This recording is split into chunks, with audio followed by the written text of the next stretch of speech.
तो दोस्तों हाल ही में आर्मेनिया और भारत के बीच आर्मेनिया ने पहली बार सार्वजनिक रूप से भारत के ATGS सिस्टम, तोप, पिनाका रॉकेट सिस्टम, आकाश 1S मिसाइल और अन्य हथियार दिखाए हैं। यह भारत आर्मेनिया रक्षा साझेदारी का नया अध्याय है। यह प्रदर्शन फरवरी 2026 में हुआ, जहां पर आर्मेनिया की सेना ने इन आधुनिक भारतीय हथियारों को दिखाया। रूस से दूरी बनाने के बाद आर्मेनिया का जो रुख है वो भारत की ओर हो गया है। आज के इस वीडियो में हम जानेंगे कौन से हथियार हैं जो आर्मेनिया को भारत बड़े पैमाने पे एक्सपोर्ट करता है। इसी के साथ साथ आर्मेनिया ने उन्हें सार्वजनिक रूप से प्रदर्शित करके भारत के डिफेंस एक्सपोर्ट में एक मदद की है। तो आज के इस वीडियो में हम जानेंगे कि भारत के किन हथियारों को आर्मेनिया ने सार्वजनिक रूप से प्रदर्शन किया है और आर्मेनिया का ये कदम कैसे भारत के रक्षा क्षेत्र को बढ़ावा देगा और भारत के रक्षा एक्सपोर्ट बढ़ेंगे। जानेंगे पूरी खबर आज की इस वीडियो में। तो दोस्तों भारत आर्मेनिया रक्षा साझेदारी की शुरुआत, आर्मेनिया लंबे समय से रूस पर निर्भर था रक्षा उपकरणों के लिए, लेकिन 2020 के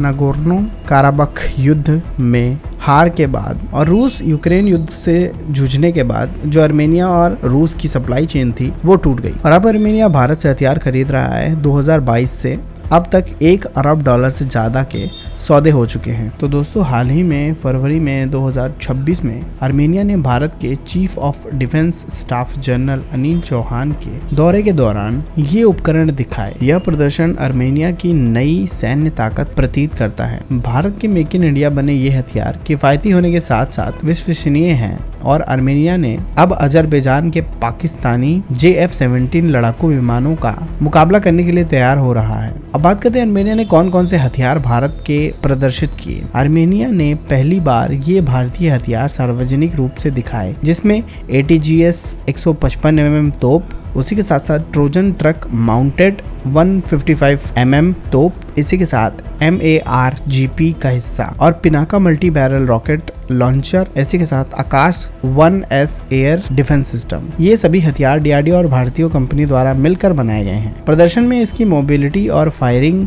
कैपेसिटी दिखाई गई है। ये भारत के रक्षा निर्यात की सफलता है। अब बात करते हैं स्पेसिफिकेशन के बारे में और कुल लागत के बारे में। जहाँ पर ATGS सिस्टम है वो 155 mm की तोपों के साथ 45 किलोमीटर की रेंज के साथ आता है। जो अनुमानित डील थी वो 100 से 200 करोड़ के बीच थी 12 यूनिट की, जो कि आर्मेनिया के साथ हुई थी। इसी के साथ पिनाका 75 किलोमीटर की रेंज है, MBRL है, उसी के साथ $250 मिलियन इसकी कॉस्ट आई थी। आकाश 1S missile 40 kilometre SAM range है, इसी के साथ $720 मिलियन में 15 सिस्टम आर्मेनिया को भारत से मिले। इसी के साथ स्वाति 50 किलोमीटर रेंज रेडार और इसमें 4 यूनिट मिली। Su-30 MKI Mach 2 fighter jet 200 kilometre BVR और 2 से लेकर के $3 बिलियन की ये डील थी। तो क्या सोचते हैं आप भारत की इस रणनीति के बारे में? कमेंट में जरूर बताएं। और आपको क्या लगता है कि भारत कितने हथियार कितने देशों को भेज सकता है, और कमेंट में उन देशों का नाम जरूर लिखें जो भारतीय हथियार खरीदने के लिए उत्सुक हैं। तो अगर आपको वीडियो पसंद है तो वीडियो को लाइक करें और चैनल को सब्सक्राइब करें।